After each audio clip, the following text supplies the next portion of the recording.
G20, जी हाँ, G20 ये एक ऐसा टर्म है जिसकी बहुत सारी चर्चाएं हैं प्रेजेंट में, और हो भी क्यों ना, इंडिया जो कि अभी इसका प्रेसिडेंस है ना, प्रेसिडेंसी किसके पास है अभी 2023 में, इंडिया के पास है। क्लियर? इंडिया अभी होस्ट कर रहा है G20 समिट को लेकर के, है ना। तो देखिए क्या है G20, क्या है, इसके क्या कार्य हैं, फंक्शन क्या है ना, इसके पूरे डिटेल्स पढ़ेंगे। G20 का मतलब क्या है, G20 मीन्स ग्रुप ऑफ 20, है ना। तो ये सारे डिटेल के बारे में हम लोग अभी डिस्कशन करने वाले हैं, ठीक है। और प्रेजेंट में जो G20 इंडिया में जिसका होस्ट कर रहा है, जिसका थीम है वासुदेव कुटुंबकम, ठीक है। क्या मतलब है, उन सब के बारे में हम लोग डिस्कस करेंगे, ठीक है। तो आप सभी का स्वागत है राज इकोनॉमिक्स एंड कॉमर्स क्लासेस के इस चैनल पे। अगर आप इस चैनल पे नए हैं तो सब्सक्राइब कर लीजिए, ठीक है। आज हम लोग डिस्कस करेंगे G20 के बारे में, है ना। ये चूंकि इकोनॉमिक्स के जो इंटरनेशनल ऑर्गेनाइजेशंस हैं उसके अंतर्गत ही आता है, तो मैं इसको डिस्कस कर रहा हूँ। क्लियर? आपको IMF, वर्ल्ड बैंक, इन सब के बारे में भी वीडियो धीरे धीरे मिलेगा, बट फिलहाल चर्चाएं G20 का है, तो मैं शुरुआत इंटरनेशनल ऑर्गेनाइजेशन में G20 से कर रहा हूँ। क्लियर? तो चलिए, क्या है भाई G20, इसके बारे में भी जानने की हमें बहुत ही आवश्यकता है। देखिए G20 का मतलब है ग्रुप ऑफ 20। ये क्या है, ग्रुप ऑफ 20।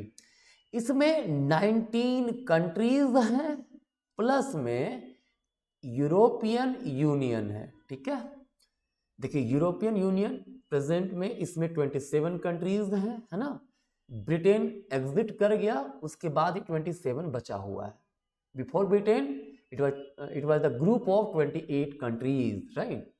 तो यूरोपियन यूनियन जो है वो और 19 कंट्रीज, इन दोनों का जो ग्रुप है वो है group of 20, that is G20।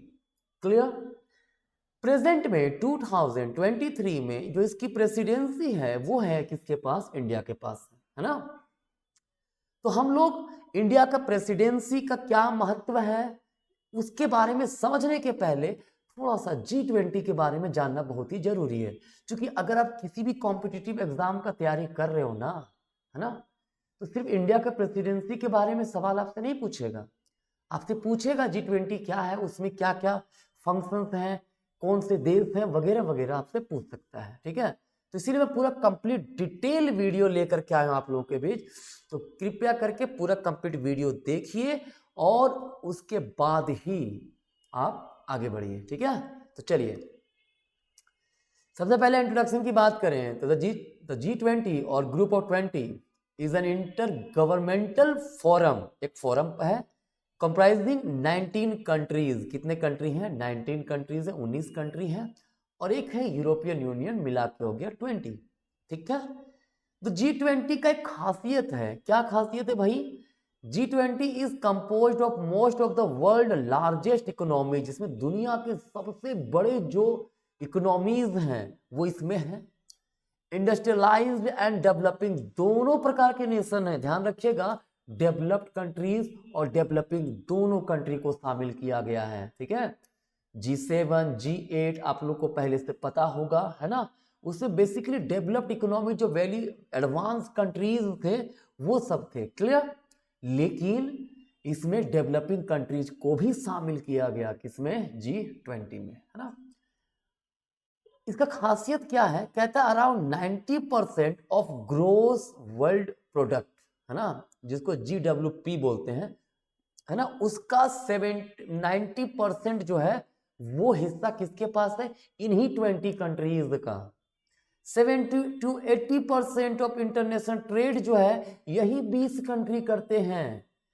2/3 of the global population इसी कंट्री में लाई करता है, and half of the world land area भी इसी 20 कंट्रीज में विद्यमान है, पाया जाता है, ठीक है। तो क्या क्या यहाँ पे इंपॉर्टेंट चीजें हैं कि G20 जिसको ग्रुप ऑफ 20 बोलते हैं, इसमें 19 कंट्रीज हैं इंक्लूडिंग यूरोपियन यूनियन, है ना। G20 में क्या है कि 90% जो वर्ल्ड ग्रोस प्रोडक्ट है, ग्रोस वर्ल्ड प्रोडक्ट, उसका 90% हिस्सा जो है इसी 20 कंट्री से आता है। 70 to 80% इंटरनेशनल ट्रेड इसी यही 20 कंट्री करते हैं। 2/3 ऑफ ग्लोबल पॉपुलेशन इसी 20 कंट्री में लाई करता है। Half of the world land इसी 20 कंट्री में विद्यमान है, लाई करता है। ठीक है, आगे बढ़े। कहता है द ग्रुप ऑन इट्स, अब थोड़ा सा इसका कब से ओरिजिन कहां से हुआ वो जान लेते हैं। कहता है the group on its origin to the financial crisis in 1978, है ना, of the Asian tigers. Asian tigers का मतलब होता है countries of east and south east Asia. कहता है फाइनेंशियल क्राइसिस देखने को मिला था एशियन टाइगर्स में, राइट। उसके बाद ये चीज मतलब फील किया गया कि सिर्फ डेवलप्ड कंट्रीज का ग्रुप ना हो, ग्रुप डेवलपिंग कंट्रीज का भी होना चाहिए, है ना। तो उसके बाद से ये बार बार मांग उठने लगा कि हाँ कुछ ऐसा फोरम बने, कुछ ऐसा बैठक हो, कुछ ऐसा ग्रुप हो जिसमें डेवलपिंग और डेवलप्ड दोनों कंट्रीज हों, है ना। तो कहता है इस यही रीजन से 1999 में हुआ क्या, it worked first as a forum for the central governor. शुरुआत में क्या एक फोरम बना, ठीक है, ग्रुप बना जिसमें सेंट्रल बैंक के गवर्नर्स होते थे, फिनांस मिनिस्टर्स होते थे ऑफ द डिफरेंट कंट्रीज, जिसमें industrialise that is developed and developing countries को शामिल किया गया था। क्यों? ताकि ग्लोबल इकोनॉमीज में स्टेबिलिटी पाया जाए, फिनेंशियल स्टेबिलिटी देखने को मिले। जो भी ग्लोबल इकोनॉमीज के इश्यूज हैं, है ना, इकोनॉमिक इश्यूज हैं, उनको डिस्कस किया जाए। कहता है after the 2008 global financial crisis, 2008 के बाद भी जब ग्लोबल फाइनेंशियल क्राइसिस जब 2008 में आया था तो इट वाज अपग्रेडेड, तो इसी का अपग्रेडेशन हुआ to the level of heads of the states और गवर्नमेंट। कहां तक? पहले क्या था 1999 में, है ना, क्या हुआ था उस समय जब देखा गया एशियन टाइगर्स में 1997 98 में प्रॉब्लम फिनेंशियल क्राइसिस हो रहा है, तो 1999 में फोरम बना, है ना, जिसमें सेंट्रल बैंक के गवर्नर्स होते थे, है ना, फिनांस मिनिस्टर होते थे डिफरेंट कंट्रीज के, क्लियर, जो जिसमें डेवलपिंग दोनों कंट्री के फिनांस मिनिस्टर और सेंट्रल बैंक के गवर्नर होते थे, क्लियर। लेकिन 2008 में फिर से क्या हुआ ना, फिनेंशियल क्राइसिस आया। तो इस फिनेंशियल क्राइसिस के बाद हुआ क्या, इसको अपग्रेड किया गया और अपग्रेड करके इसको अब किस लेवल का बनाया, हेड्स ऑफ द स्टेट, जो गवर्नमेंट का जो हेड होता है कंट्री का, उस लेवल पे लाया गया। And became clear that crisis coordination would be possible only at the highest political level. वहां पे ये फील किया ना, जब तक हर कंट्री का जो हाईएस्ट पॉलिटिकल पोजीशन होता है, हाईएस्ट पॉलिटिकल लेवल होता है, उसका कोऑर्डिनेशन जब तक नहीं बनेगा ना, तब तक ये जो फिनेंशियल क्राइसिस है इससे बाहर नहीं निकला जा सकता है। इसका कोऑर्डिनेशन डिफरेंट कंट्रीज के बीच वैसा अच्छा से नहीं बन सकता है, ठीक है। तो कहता है इन 2009 it was declared as the premier forum for the International Economic Corporation। 2009 में फिर क्या किया गया, इसे डिक्लेयर किया गया प्रीमियर फोरम फॉर किसके लिए, फॉर इंटरनेशनल इकोनॉमिक कॉर्पोरेशन, मतलब जो इंटरनेशनल इकोनॉमिक कॉर्पोरेशन सहयोग हो, ठीक है, उसका एक प्रीमियर फोरम जो है इसके रूप में ये डिक्लेयर किया गया, ठीक है। कहता है G20 leaders have met on a regular basis since then, तब से 2009 से उसके बाद से, ठीक है, जो G20 के लीडर्स हैं, सॉरी T20 निकल गया, आजकल ज्यादा ही क्रिकेट का दौर चल रहा है ना। खैर आते टॉपिक पे, कहता है द G20 लीडर्स जो हैं उसके बाद से रेगुलर बेसिस पे मीटिंग करते रहे हैं। G20 एक प्रकार से कहा जाए ऐसा इमर्ज किया है leading platform for the global economic corporation, ठीक है, जो ग्लोबल इकोनॉमिक कॉर्पोरेशन है उसका एक बहुत ही अहम स्तंभ के रूप में जो है G20 हमारे बीच में आया है, ठीक है। कहता है although the initial focus of group of 20 जो G20 was primarily on global macroeconomic issues financial stabilities। शुरुआत में जब G20 बना था ना तो उसका जो ग्लोबल मैक्रो इकोनॉमिक इशूज थे उसके बारे में बात करना था, फिनेंशियल स्टेबिलिटीज कैसे आए उसके बारे में बात करना था, अनएम्प्लॉयमेंट दूर कैसा किया जाए, वैसे इन्फ्लेशन कंट्रोल किया जाए, इन सब मैक्रो इकोनॉमिक इशूज के बारे में बात किया गया। ठीक है, लेकिन बाद में इसमें इस एजेंडा को थोड़ा ब्रॉड किया गया, बड़ा किया गया। जैसे अब के समय में क्या होता है, trade, climatical changes, sustainable development, health, agriculture, energy, environment, anti corruption वगैरह वगैरह चीजों को शामिल किया गया। मतलब उसका जो कॉन्सेप्ट था काफी ब्रॉड कर दिया गया। ठीक है, कहता था G20 has no permanent secretariat, इसमें कोई परमानेंट सेक्रेटरीट नहीं होता है। ठीक है, the agenda and work are coordinated by representative of the G20 countries known as sherpas. ठीक है, देखिए ये जो G20 का जो वर्क होगा ना, ये वर्क किसके बेसिस पे होता है, इसका एजेंडा कैसे मतलब लागू होता है, ये रिप्रेजेंटेटिव होता है हर कंट्रीज का। जो G20 के कंट्रीज होंगे उसके रिप्रेजेंटेटिव होंगे जिसे शेरपास कहा जाता है। क्या कहा था, sherpas, who work together with the finance minister and governor of central bank। ये जो शेरपास होते हैं, हर कंट्री का जो रिप्रेजेंटेटिव होगा वो किसके साथ काम करेगा, finance minister and governor of central bank के कोऑर्डिनेशन से अपने कंट्री को रिप्रेजेंट करेगा। ठीक है, शेरपास का मतलब क्या हो गया, क्लियर है, रिप्रेजेंटेटिव ऑफ G20 कंट्रीज जो होते हैं, है ना, उन्हें शेरपास कहा जाता है। क्लियर। कहता है द फर्स्ट G20 समिट जो हुआ था was held in 2008। कब पहली बार हुआ था, 2008 में हुआ था। कहाँ हुआ था भाई, वाशिंगटन डीसी जो कि यूएसए में है। It set the scene for the reform of global finance. यही वो मतलब क्या बोलते हैं उसको, एक प्रकार का सीन रिप्रेजेंट किया कि भाई यही है हमारा फ्यूचर, इसी से ग्लोबल जो इश्यूज हैं उसमें रिफॉर्मेशन आएगा। ठीक है, कहता है India will Conway the G20 leaders summit for the first time in 2023। Basically यहाँ पे इंडिया जो है G20 का पहली बार क्या कर रहा है, इसको होस्ट करने जा रहा है। As 43 heads of the delegates, the largest ever in the G20, जिसमें कितने 43 हेड्स ऑफ द डेलीगेट्स शामिल होंगे, लार्जेस्ट है आज तक का। ठीक है, in the final New Delhi summit in the September later this year. फिलहाल ये जो नोट्स प्रिपेयर हुआ था कुछ समय पहले ही हो गया था, बट मैं फिलहाल बता दूं अभी आज आपका 9 सितंबर 2023 जब मैं वीडियो बना रहा हूं, ठीक है, आज दिल्ली में इसका समिट हो रहा है। दिल्ली में काफ़ी जो डेलीगेशन है, अलग अलग कंट्रीज के डेलीगेशन, वो सब मिल रहे हैं। वर्ल्ड बैंक ने तो, उसके रिप्रेजेंटेटिव ने तो आज ये भी कह दिया कि इंडिया जिस चीज़ को 47 ईयर्स में हासिल कर सकता था, उस चीज़ को मात्र लास्ट 6 ईयर में उन चीज़ों को हासिल किया है। वो कंसर्न था अबाउट डिजिटल प्लेटफॉर्म के बारे में। ठीक है, इंडिया जिस तेजी से डिजिटली कर मतलब क्या बोलते हैं उसको, डिजिटल की ओर जो बढ़ा है, ठीक है, ये एकदम रिमार्केबल है, राइट। तो कहता है, याद रखिएगा यहाँ पे एक टर्म यूज होता है, तो फिलहाल याद रखिएगा सितंबर मंथ में 2023 में समिट हो रहा है ना, इसका बैठक हो रहा है, डेलीगेशन मिल रहे हैं। वो कहाँ, वो मिल रहे हैं G20 दिल्ली में। ठीक है, कहता है इसमें वर्ड होता है टोरिका। टोरिका का मतलब क्या होता है, टोरिका का मतलब होता है कि जो समिट होगा ना, प्रेसिडेंसी जो मिलेगा वो एक साल पहले कहाँ रहेगा, प्रेजेंट में कहाँ रहेगा, फ्यूचर में कहाँ रहेगा।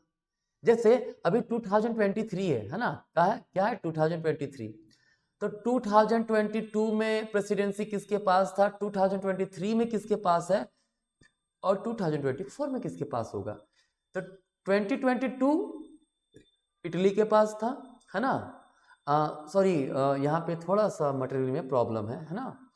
इटली जो था 2021 में था, इंडोनेशिया 2022 में, है ना, और इंडिया 2023 में।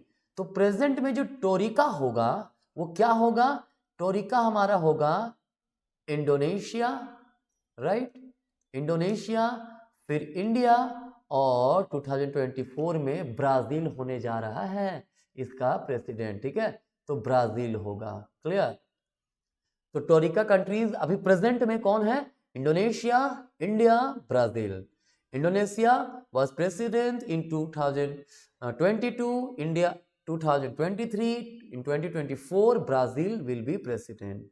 चलिए नेक्स्ट वही लिखा हुआ है, Brazil for the first time will host the annual meeting of the heads and prime minister of the group of 20 in 2024।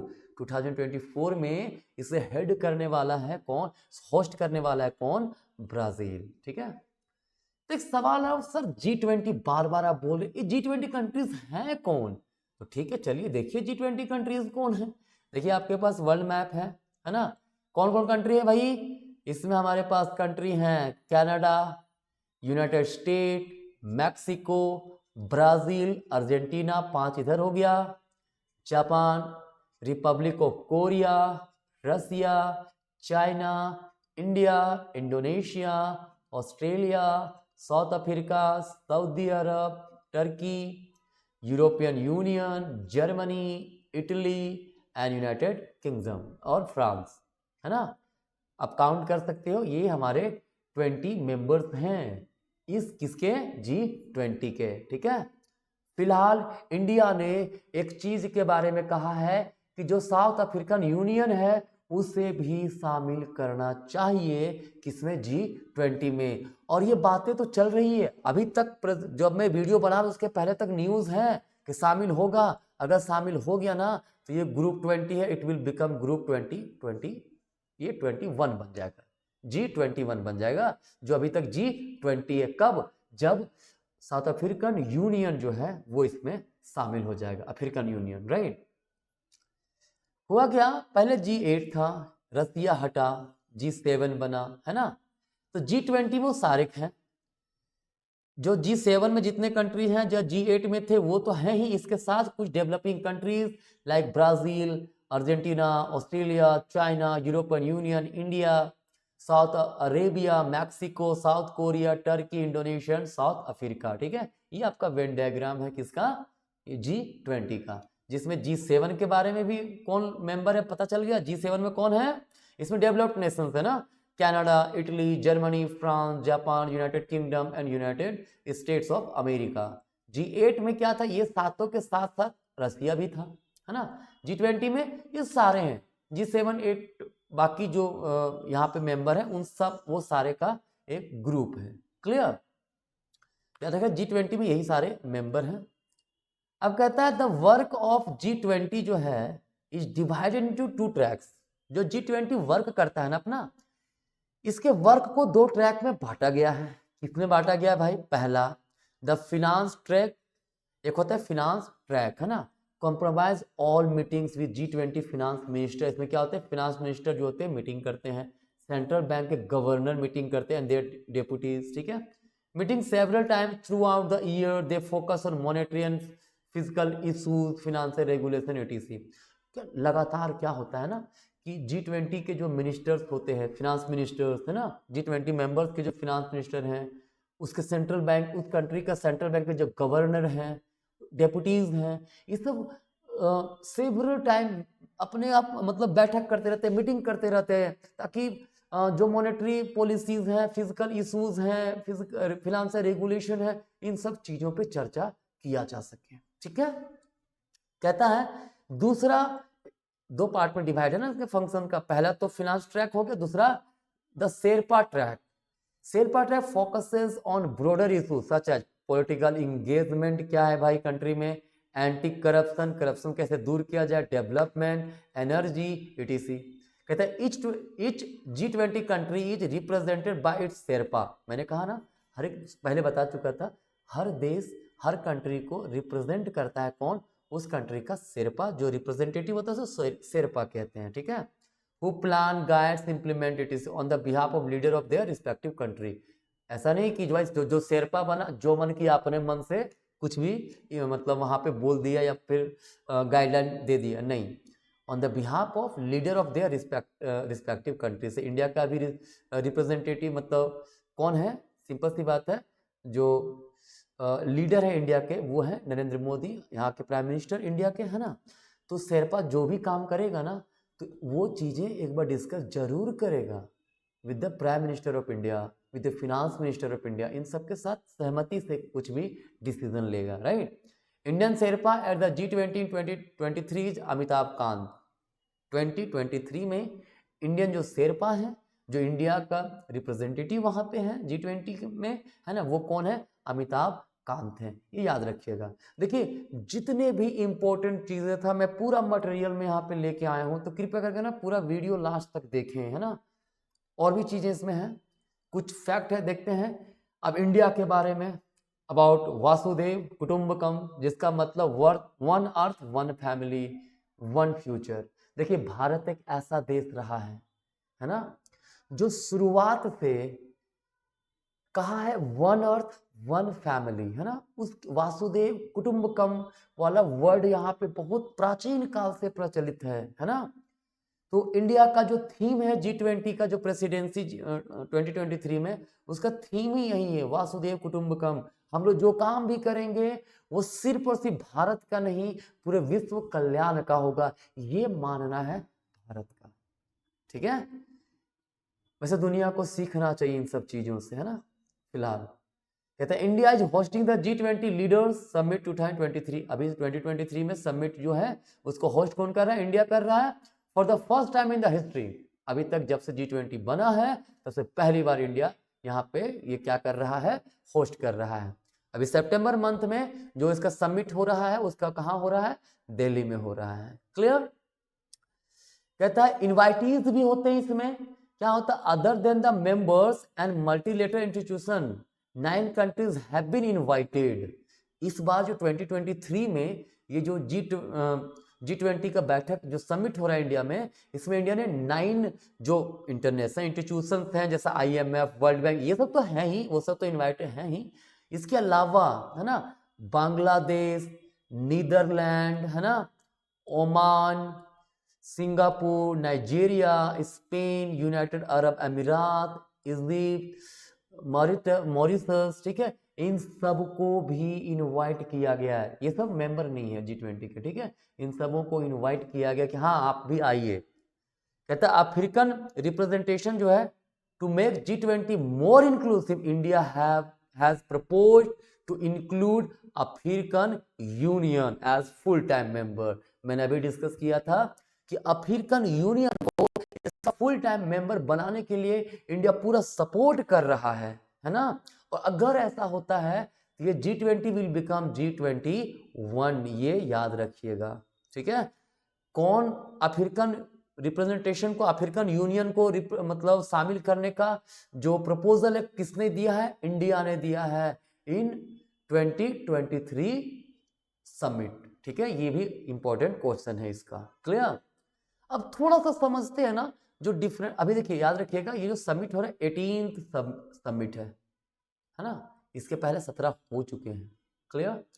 तो उन सब में कुछ इंपॉर्टेंट रिसेंट वाला क्या क्या कहा गया उसके बाद समझते हैं। कहता है G20 का समिट हुआ था चाइना में। एक तो चाइनीज नाम भी थोड़ा सा अजीब होता है ना, हैंगाओ, ठीक है, कह सकते हैं। 2016 में saw the convergence of the US and China on the Paris Agreement। Paris agreement इसमें शामिल हुआ था, ठीक है।